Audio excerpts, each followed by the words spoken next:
মনে রাখবেন আল্লাহ তো একজন পাশে আছে। ভাত বসাই দিয়েছিল রুমের একজনে। তো এখন এই যে দেখেন একটা টাকার বান্ডেল নিয়ে যাইতেছি মাল আনার জন্য। তাই এখানে 10,000 টাকা আছে। রুটি এবং বাজি। হ্যালো গাইস, আসসালামু আলাইকুম। আপনারা সবাই কেমন আছেন? আশা করি অনেকটাই ভালো আছেন। তো নতুন একটা ব্লগ নিয়ে আপনাদের মাঝে উপস্থিত হয়ে গেছি। আজকে হচ্ছে 5 তারিখ বৃহস্পতিবার। তো আজকে সারাদিন কী করি না করি সেই সব বিষয় নিয়ে এই ব্লগটি কিন্তু পুরোটা দেখে যাবেন। আসলাম হচ্ছে 1 কেজি চিনি আনতে হবে এবং কি 2টা রুটি খাবো।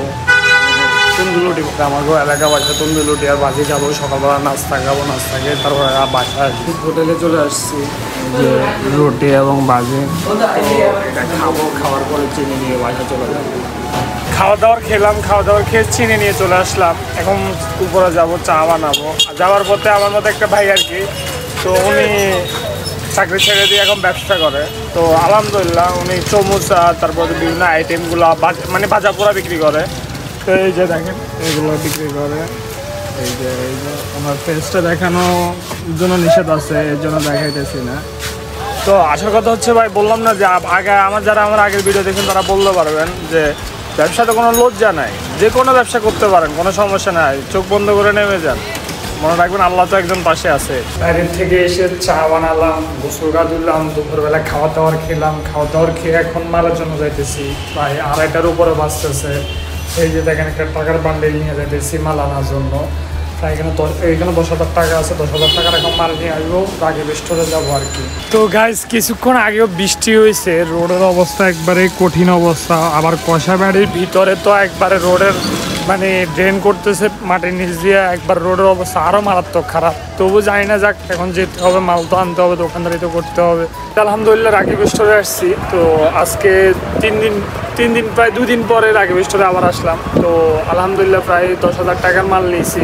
তো 10,000 টাকা মাল নেওয়ার কারণটা হচ্ছে যে কি 3 দিনের টাকা যত টাকা জমছে ওই তো টাকার আবার মাল নিয়ে নিয়েছি। আবার 2 দিন পরে আবার আসবো আর কি। তো যা বেচা কিনা এটাই শুক্রিয়া।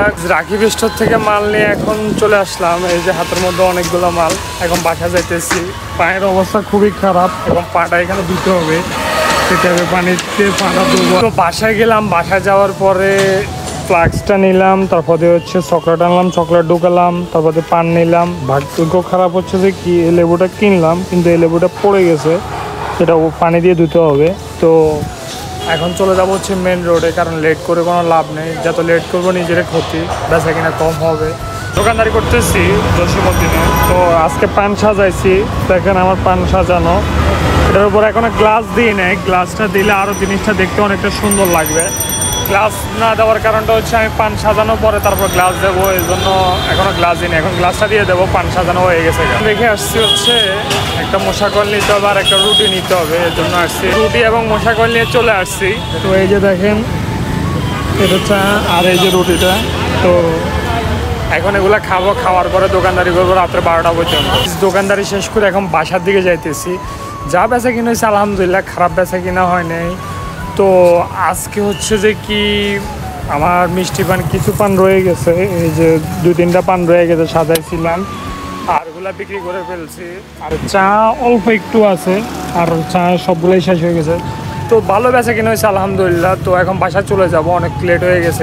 বাসা আসার পরে দেখতেছি যে কি ভাত নেই, তো কিছু করণীয় নেই। ভাত বসাই দিয়েছিল রুমের একজনে। তো এখন গরম গরম ভাত, এখন ভাতগুলো খাবো। খাওয়ার পরে তারপর দিয়েছে ঘুমিয়ে যাবো একটা ভিডিও এডিটিং করে।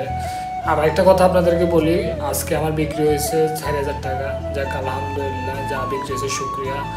তো সারাদিন যুদ্ধ করার পরে আসার পরে যদি দেখেন যে ভাত নেই, তারপর দেখেন যে খাওয়া দাওয়ার ভালো না, তখন কীরকম লাগে সেটা তো বুঝে নেই। তো আজকের জন্য ভিডিও এতটুকুই। ভালো থাকবেন, সুস্থ থাকবেন এবং সব সময় নিজের দিয়ে খেয়াল রাখবেন।